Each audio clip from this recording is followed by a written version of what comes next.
Hey guys, welcome to another episode of the Nihongo Master podcast. I'm your host Azra, and as we are at the middle of the season, we're going to have more of an overview of a very popular collection of Japanese mannerisms in this episode, and that's those for travelers. See, Japanese mannerisms are abundant, and some might say that there are a bit too many to remember in a short period of time for a short trip. The other episodes in this season are zoomed into various etiquette categories, like greetings and table manners. And of course, they are just as important as the ones I'll mention today. But this special long mid-season episode is for those in a rush to get into the minimal Japanese manners mood for that week-long Japan trip you all hope to be on this year, like finally. There are 3 parts of this episode: public manners, indoor manners, and holy grounds etiquette. Oh, and there's a bonus language section at the end, kind of like a brief survival Japanese that can really boost your Japanese manners mood during a trip. Shall we get into it? The first category of mannerisms for travelers we're going to touch on is public manners. This is arguably the most important category in this collection of manners. How you act in public, like public transportation or the park, or heck, just on any street, is a tad different from what you might be used to. The concept of public and private in Japan can be quite different than other cultures. So if you don't exactly know if it's a private or public space, just treat it as public just to be safe. I mean, of course, your apartment or hotel is definitely private, duh. Anyway, in Japanese culture, unspoken rules are a big thing, and everyone abides by them. There are tons of unspoken rules for how to act in public. But don't worry, I'll loop you in on the 3 most important ones. Now, the first one is to keep your volume down in public spaces, or koukyo no basho in Japanese. The Japanese people are really mindful of their space, especially when out in public. Speaking in high volume is not encouraged in Japan, as you would affect others around you. This is seen as respecting the space that you share with other strangers. When you're with a group of people, try your very best to keep your volume down. Now this is especially so when on public transport like densha, train. Even when you're alone, you're expected to not blast music too loud on your headphones, as this might disturb the person next to you. So if you can't even do that, that means speaking on the phone is also a big no-no. In fact, you'll hear announcements to turn your phone to mana mode, which is silent mode, when on trains. It's quite a unique Japanese etiquette, I reckon. Imagine a packed train in Tokyo, the busiest city in Japan, being extremely silent that you can hear a pin drop. The next unspoken rule in public spaces is the queuing system. Oh god, the Japanese love their queues. They queue for the ramen shop, outside of a store before it opens, and even for the escalators and lifts. I mean, even on street pavements and public transport platforms, there are signs to indicate which side to stick to or where to queue so as to not cross paths and walk into each other. Sasuga ne, Nihon. Japan is known for its order and abiding citizens, isn't it? So with that in mind, follow the queue system for everything in Japan. Just narabu, or queue, for everything. I think this etiquette is extremely convenient during rush hours and crowded streets. Fall in line and you won't have to dodge people's shoulders like it's a game of dodgeball. Now, the third rule of this category is to not eat and drink while walking on the streets. I'm not the most law-abiding citizen when it comes to this, but trust me when I tell you I get more than a few disapproving looks when I do. This is because when you do this, it's considered as disrespecting others walking in the same area as you. That being said, don't drink or eat on trains either, for the exact same reason. No, but if you're on a long-distance train ride like a Shinkansen, the bullet train, you're actually encouraged to eat. Sometimes there are even workers pushing food trolleys down the alley throughout your ride. Now this raises the question, what if you're hungry or thirsty? Japan is scattered with convenience stores, or konbini in Japanese, and vending machines. And the Japanese would eat or drink there and then. Spend a bit of time in Japan and you would notice that they would be standing outside the store and finishing their food before walking. This is the same for cans from the vending machines. Finish up your food or drink before continuing walking. So, public manners are pretty much all about respecting the public space and others who are using them. Let's summarize it as that. Here's a quick vocab recap. Koukyo no basho. Public space. Koukyo is public and basho means place. Densha, train. Mana modo, silent mode. Sasuga, as expected. Narabu, to queue. Konbini, convenience stores. Shinkansen, Japanese bullet trains. Now, we're moving on to indoor manners. You might think you wouldn't need this because you think you wouldn't be in someone's house during your time in Japan. But trust me, this also applies to ryokan, which are traditional Japanese hotels, and events like tea ceremonies. Similarly, we'll look at 3 rules in this category. The first one is a crucial one to remember whenever entering any indoor space, and that is to leave your shoes at the door.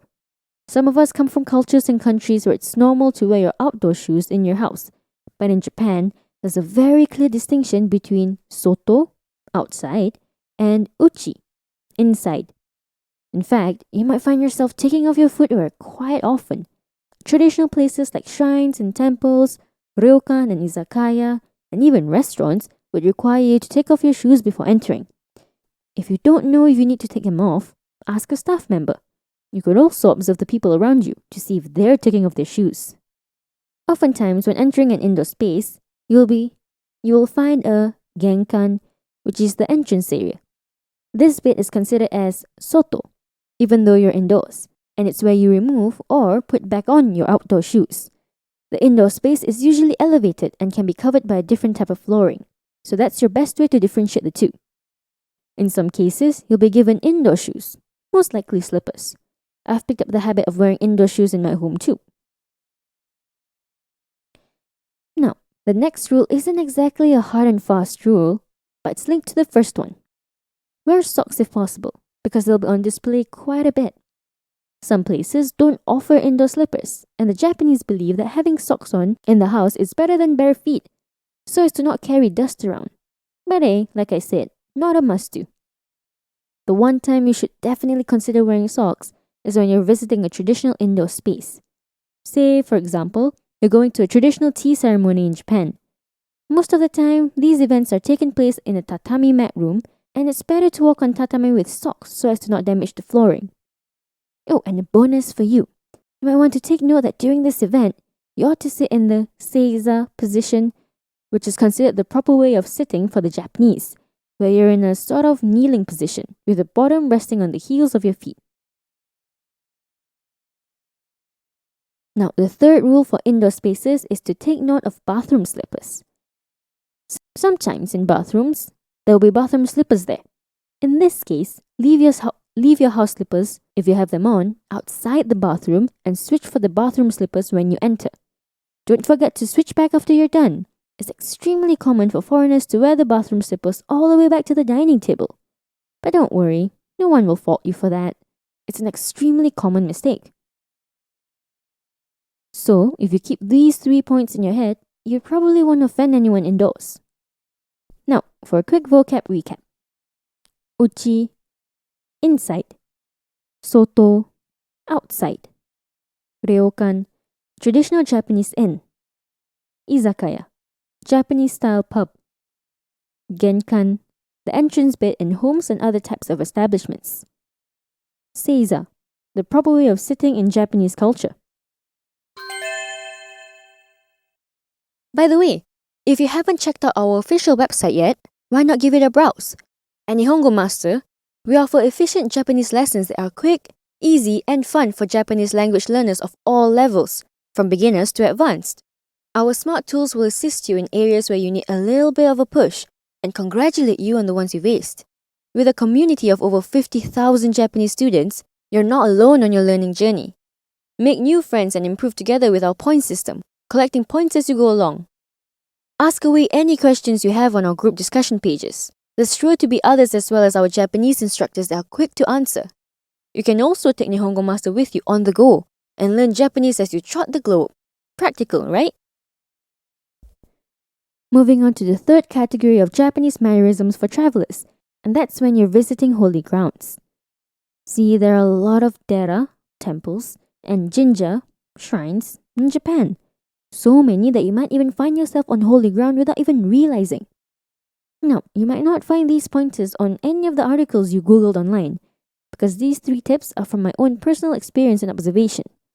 Don't I get points for exclusive content? Anyway, the first rule of this category is don't touch anything. I know, curiosity kills the cat, but refrain from mindlessly touching things you don't know about on holy grounds. No, it isn't because of any spooky reason, but more of respect. If there's something on holy grounds that looks unique and intriguing, it's because it's meant to be there for a purpose, and that's not for you touching. You can admire something's beauty without having your fingerprints all over them. But of course, there are also things that you can touch, and oftentimes there are signs to signal that you can. I've visited my fair share of temples and shrines where they're more like open-air museums, with so many things on display.